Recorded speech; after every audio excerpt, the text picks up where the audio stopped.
प्रताप, तुम्हारी फांसी का दिन मुकर्रर हो गया है।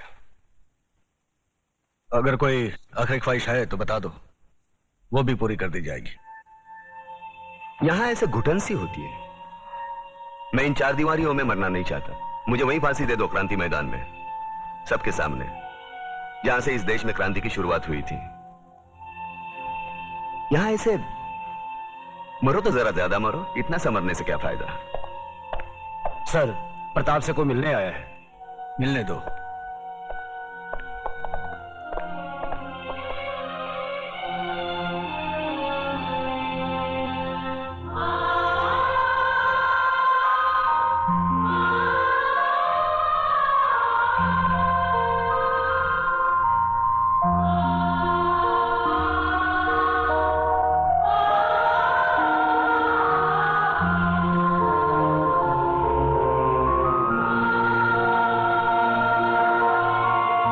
मां,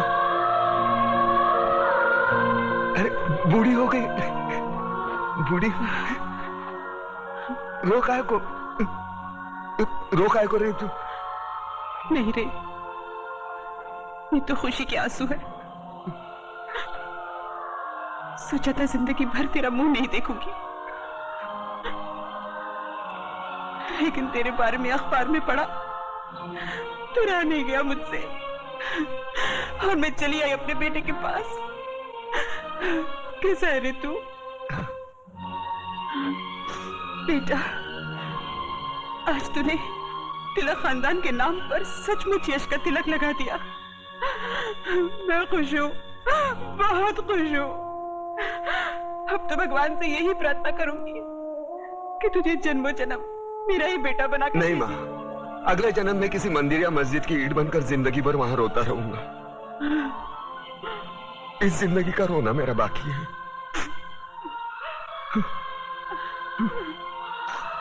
दुख सिर्फ इस बात का है, मैं तेरे लिए कुछ कर नहीं सका। नहीं बेटा, तूने बहुत कुछ किया, मुझे सब कुछ मिल गया। तेरे दादाजी की आत्मा को भी शांति मिल गई। बस अफसोस एक ही बात का रहेगा कि तिलक खानदान का दिया जलाने वाला कोई नहीं रहेगा, कोई नहीं रहेगा।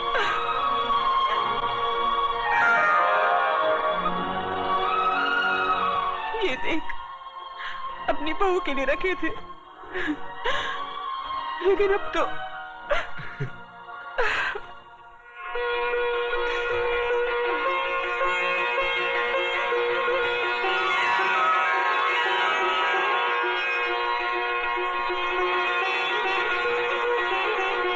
माँ, ये कलम वाली बाई मेघा लिखती है, एक दिन के लिए हमारे खानदान की बहू बनेगी। सोच ले।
आ गए मेरी मौत का तमाशा देखने।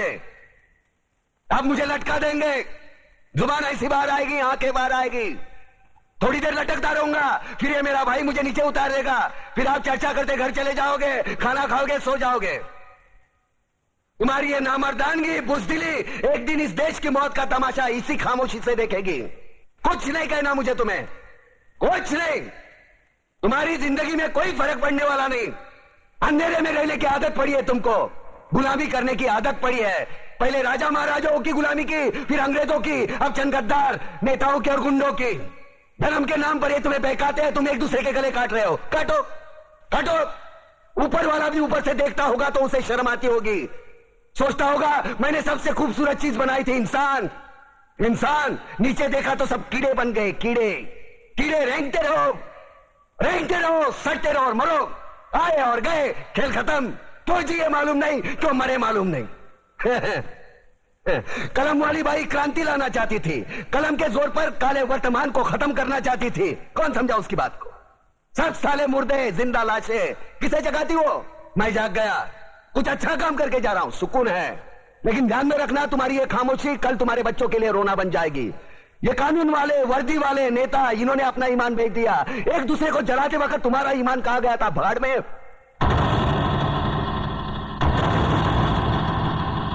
ये पिस्सू जैसा हमारा पड़ोसी मुल्क आने वाले कल में शायद अपने आप को दुनिया के नक्शे पर देख नहीं पाएगा। एक बात भूल रहा है, उनके घर में जो रोटी बनती है ना, उसका आटा भी विदेशी चक्की से पीस के आता है।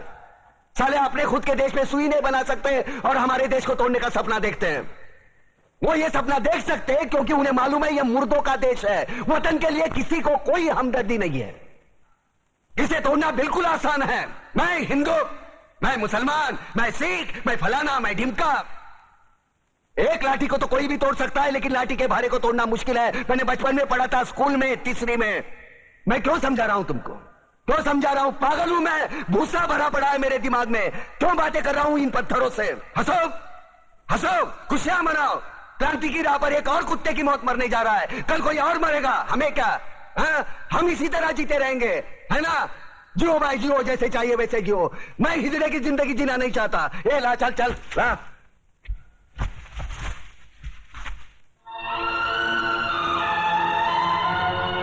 खड़ो, ये फांसी नहीं हो सकती।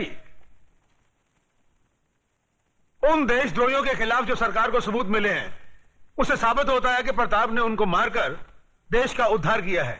इसलिए भारत के राष्ट्रपति ने उसकी सजा माफ कर दी। ये रहे उसके कागजात।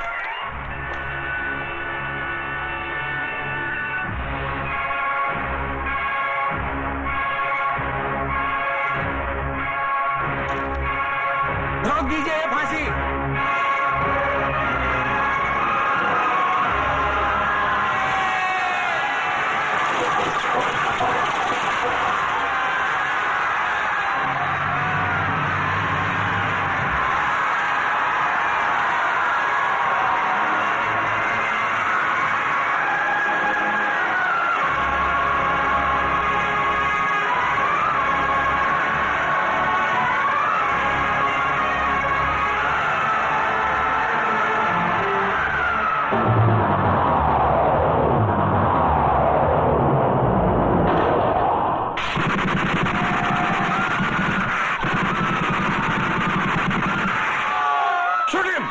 खबरदार कमिश्नर, लाशों के ढेर बिछा दूंगा अगर हमारे बीच में आया तो।